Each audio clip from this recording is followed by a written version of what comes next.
I want us to talk about failing and failure today, Charles. So I think there's no secret. You're probably, I mean, you are quite older than I am, so you probably have a few more failures behind your back. But let's concentrate about failure from a leadership standpoint. Does Mm, failing and failure play any role in how ready one is to be a leader inside an oh, organization? yeah, yeah. Believe it or not. All right, so here's my favorite story about failure, and Mm-hmm. it's Ronda Rousey. Okay, if you know who Mm, Ronda Rousey the is, boxer, right? The fighter, right? Yep, yep. UFC. So they Ronda's amazing. Okay, she's a fantastic athlete, absolutely fantastic fighter. What happened with her career though was her organization, let's just call them her organization, they recognized her talent, they recognized her potential, they recognized her ability. And so they immediately surrounded her with positive thoughts and positive feelings, and they created an absolute echo chamber around her. And they convinced her, now, some degree of this is important and valuable, but they convinced her that she was undefeatable, right? That she was invincible.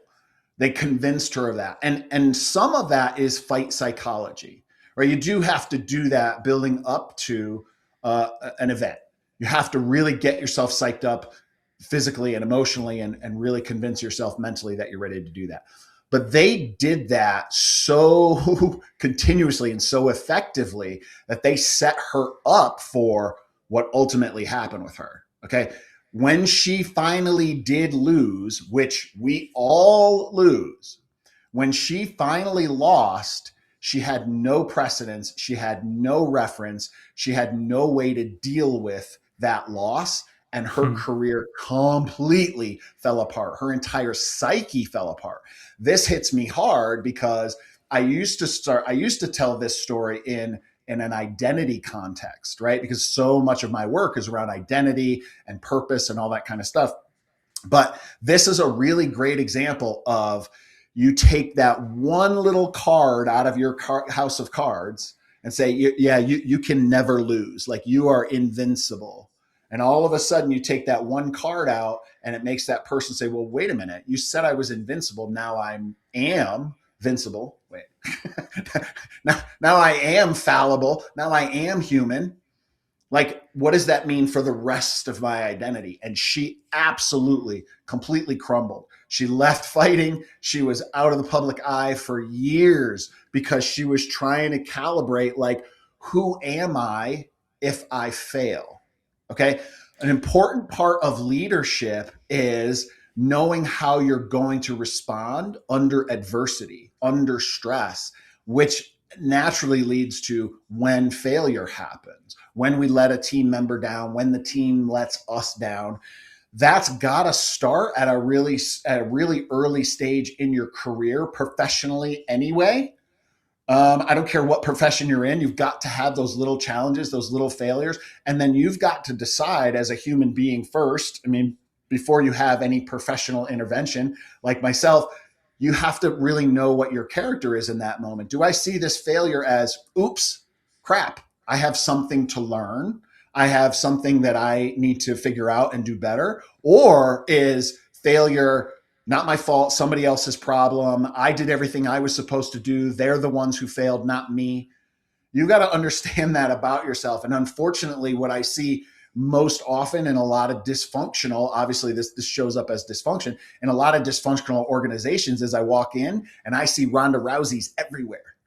The organization has created this echo chamber around these people and told them that they're absolutely amazing, they're absolutely perfect, everything they do is brilliant, and yet failure, failure, failure, failure, failure. And they just turn a blind eye to it and they keep doing what they're doing. And it's a very rare occasion where someone fails and actually wants to know what happened, actually wants the feedback, actually wants to study the lessons learned and do a post-mortem on, holy crap, how could we have prevented this?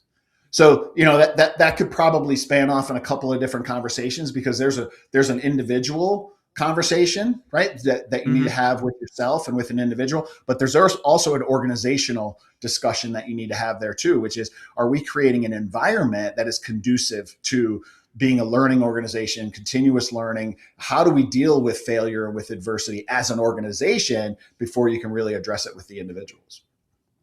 It almost sounds like when you're dealing with it on a personal level, would you even encourage people to not be afraid to fail and to even take enough risks uh, to put yourself in a position of failure, just to see what that feels like, and to see how you can overcome those scenarios, which you will be facing at some point?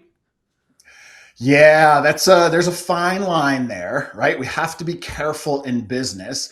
I know it's really popular to say move fast to break things. Yay. Okay. If you have a $12 billion seed for your startup, you can say that and you can do that. Right. If you're breaking new ground, if you're super innovative, there's an expectation that you're going to iterate and iterate and iterate. If you have a regular job, no, failure is not okay, because failure, it erodes margin, it impacts profitability. It can result in headcount losses. It can result in loss of customers. Like, whoa, hang on a second. We have to be very, very mindful of how reckless we are with failure and with risk, and how quickly we are moving. So that is really incumbent on the individual leader, right? And there's multiple layers in there, but somewhere within that organization, there's a leader that has to be able to say, okay, I think from an innovation and a learning perspective, we definitely need to try something new here. Let's put our heads together. Hey, boss, I have an idea. I think we should try this.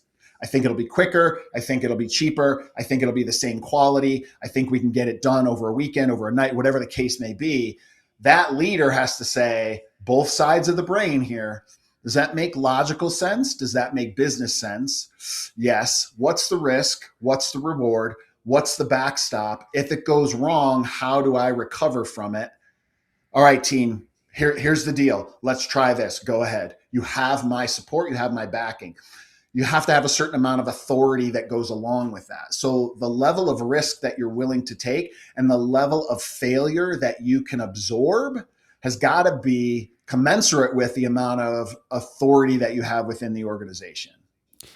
When you're overseeing a project, Charles, do you often, or how much time do you allocate to preparing for failing?